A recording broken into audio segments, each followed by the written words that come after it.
Good morning po sa bawat isa sa atin. At muli tayo ay nagpapasalamat sa pagkakataon na meron po tayong pagbubulay-bulay sa salita ng Diyos. Ang inyo pong lingkod, Missionary Saldi Paredes po. At ngayon po ay pagbulay-bulayan po lamang natin itong nasa Ezekiel chapter 37. At babasahin ko po ito.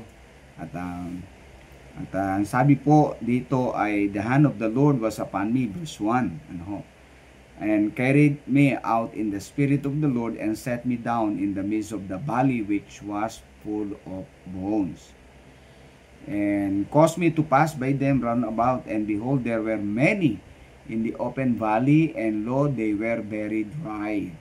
And he said unto me, Son of man, can these bones live?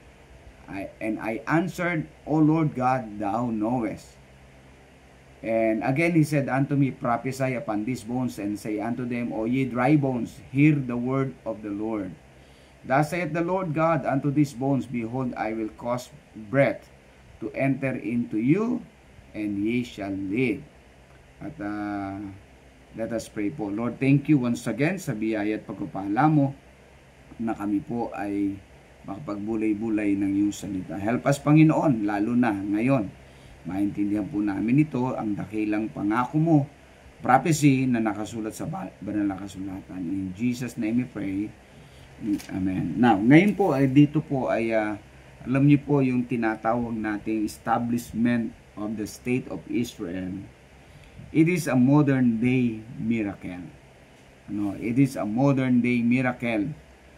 Kapanahon na marami ng miracles na ginawa ang Panginoon, but it is a modern day miracle sapagkat ito'y patungkol sa existence ng state ng Israel.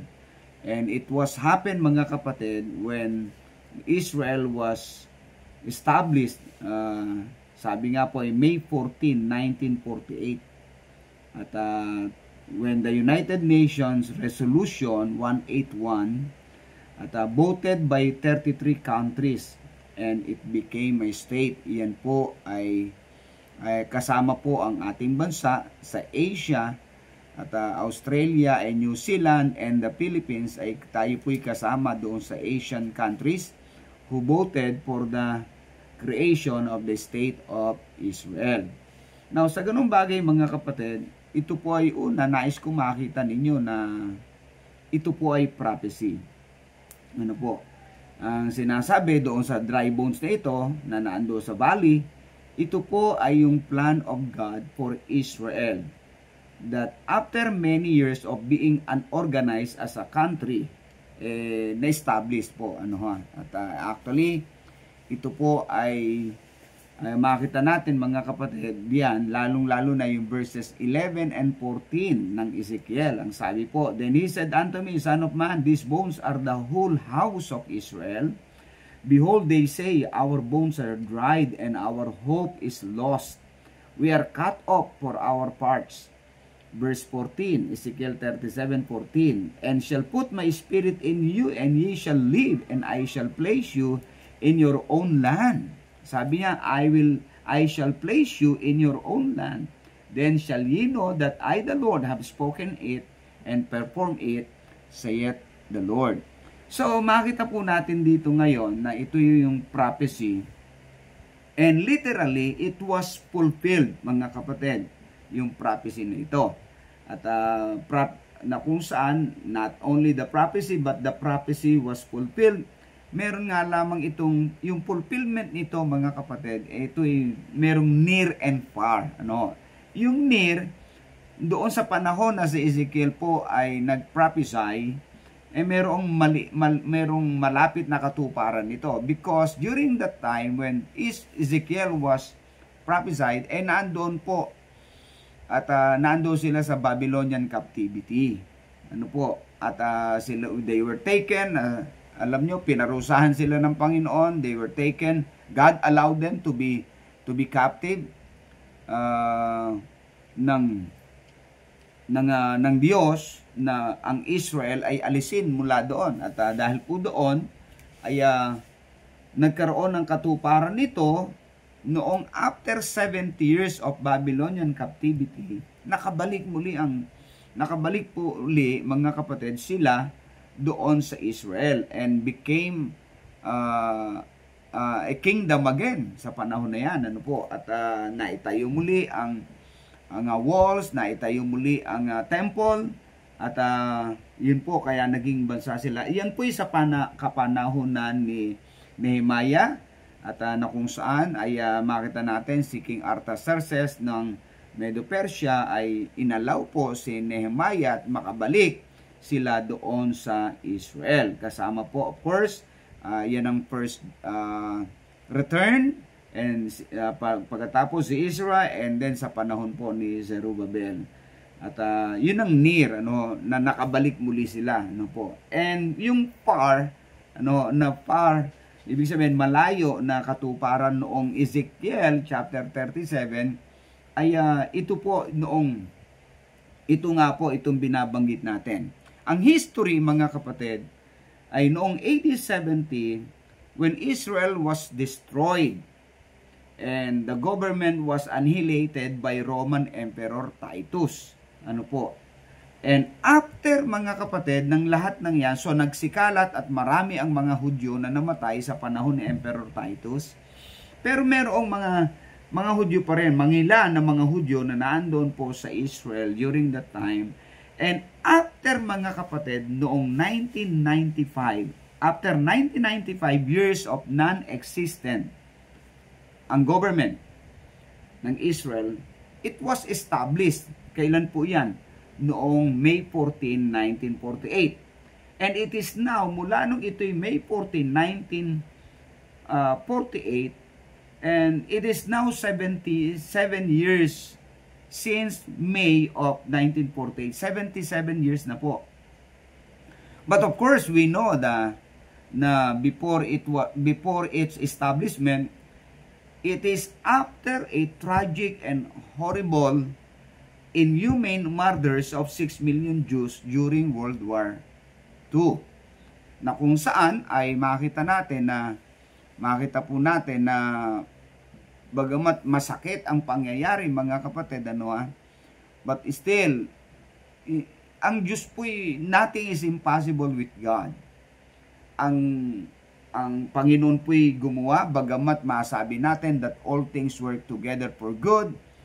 At sa panahon ng World War II, pinapatay ang mga Hudyo, at in total, of course, 60 million people were killed during World War II.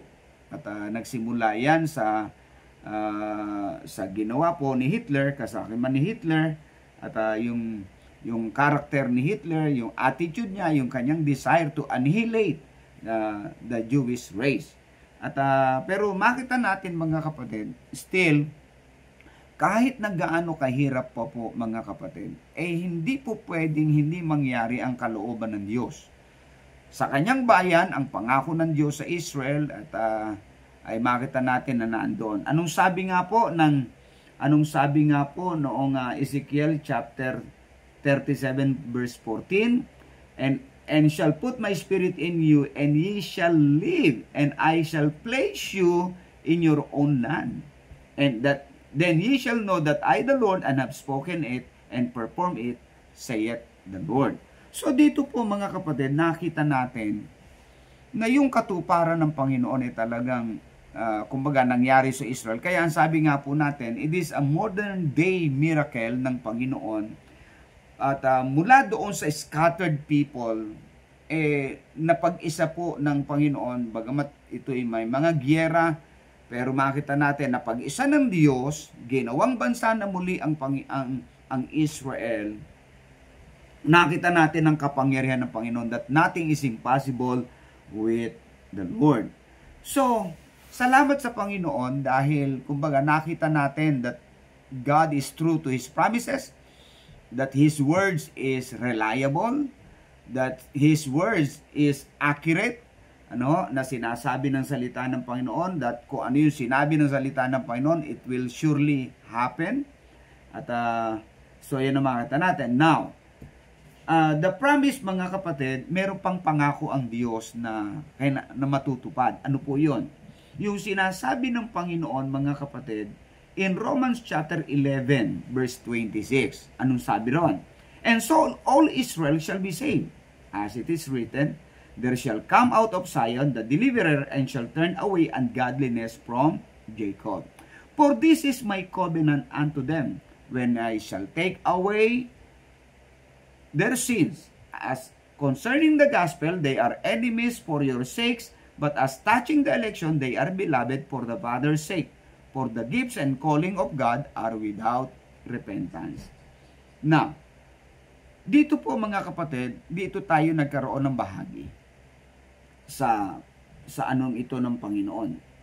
Sa prophecy na ito o sa pangako na ito ng Panginoon, meron tayong bahagi. Why? Because, number one, because the church is mandated. The church is mandated.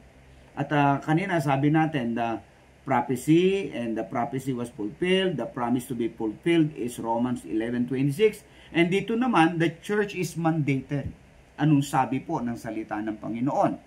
Okay, go ye therefore and teach all nations. Okay? At tapos Acts 1:8, anong sabi po? Ye shall receive power after that the Holy Ghost is come upon you, and ye shall be witnesses unto me, both in Jerusalem, in all Judea, and in Samaria, and unto the uttermost part of the earth. At sino nagbigay ng mandate na ito sa atin, sa church? Walang iba kundi ang head of the church, no other than the Lord Jesus Christ. So doon po natin makikita na ang ating concern ay kung ano yung sinasabi, mga kapatid, ng Panginoon, ng head of the church. At we are to pray for their salvation. We are to be a witnesses sa bayan ng Panginoon. Now, ang tanong, bakit? Okay, ang tanong ay bakit? Una, makita natin dito because we are a debtor to the Jewish people. Debtor tayo sa Panginoon, sa lahi ng Panginoon. Bakit? Sila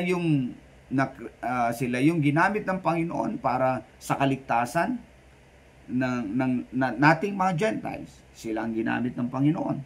Nakarating sa atin ang mensahe ng pagliligtas ng Panginoon. At in the book of Acts, makita natin. Hindi lamang po yan. And because we are recipient of the gospel of Jesus Christ, we became His servant. Ano po? Yan ang makita natin. Ikalawa. So, we became His servant. At na kung saan, as a servant, of course, ang tanging duty natin, of course, our duty is to obey our Lord. Ano po? So, yan ang sinasabi ng salita ng Panginoon because Christ is the one who give us the mandate.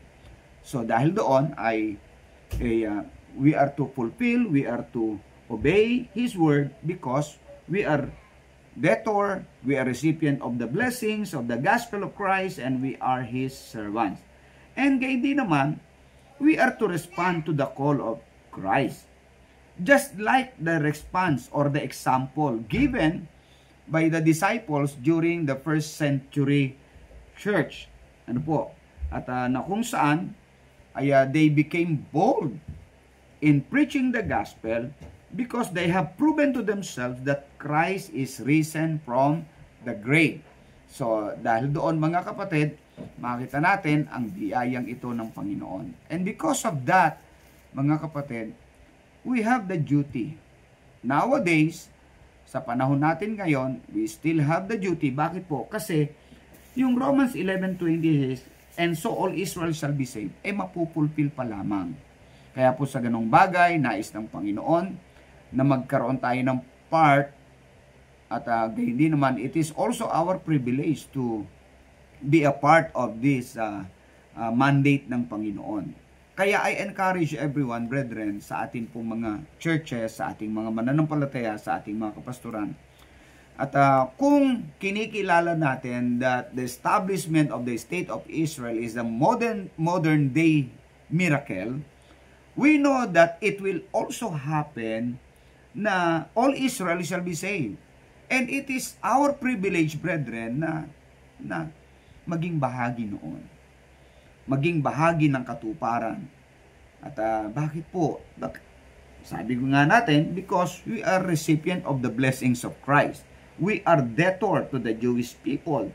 And we are His servant. We are Christ's servant. And we are to respond to the call ng sinasabi ng Panginoon. Kaya brethren, at tayo po sa panahon natin ngayon, ay lagi po, huwag tayong lumiban, huwag tayong manlupaypay, huwag tayong manghinawa doon po sa sinasabi ng salita ng Panginoon. Because ito po ay ating responsibilidad.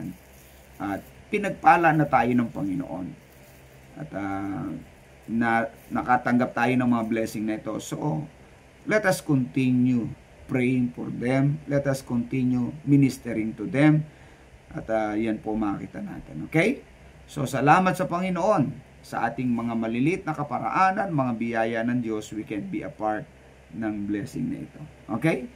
So, pagpalain po kayo ng Panginoon. Let us pray. Lord, thank you sa biyaya at pagpapala mo na kami po ay naging bahagi ng misyon. Salamat po sapagkat ang salita mo ay totoo at kailanman ay hindi po ito nag-fail. Thank you po, Panginoon, sapagkat nakita namin, Panginoon, at sa history, bagong history, bagamat it is 77 years na po na nangyari, pero nakita namin, Panginoon, ang iyong patuloy na paggawa, that you are really concerned, that you are really present and concerned sa kalalagayan po ng mga Hudyo. At maging sa amin, Panginoon, beneficiary po kami doon. And salamat po, patuloy mo kaming pangunahan at gabayan sa aming buhay na ito. Pagpalain mo nga po ang mga kapastoran. Pagpalain mo nga po ang bawat church na patuloy na gumagawa. Salamat po, Panginoon, sa biyaya. Salamat po sa mga pastors na mga churches na patuloy na sumusuporta sa misyon.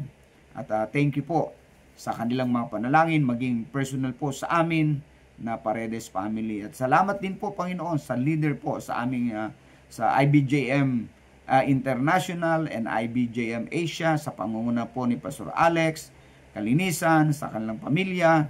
Gumawa po kayo, Pastor Joe Peter Nicor, at kayo po ang patuloy na gumawa sa church, sa DBBC, at sa maraming mga pastors, and especially po sa mga PIBA pastors na patuloy na nananalangin at sumusuporta sa mission po ng Jewish missions. Oh Lord, thank you for all the blessings. Thank you sa lahat ng biyaya mo. Thank you po sa pagpapala. Patuloy namin itinataas ang iyong pangalan. Lord, thank you po.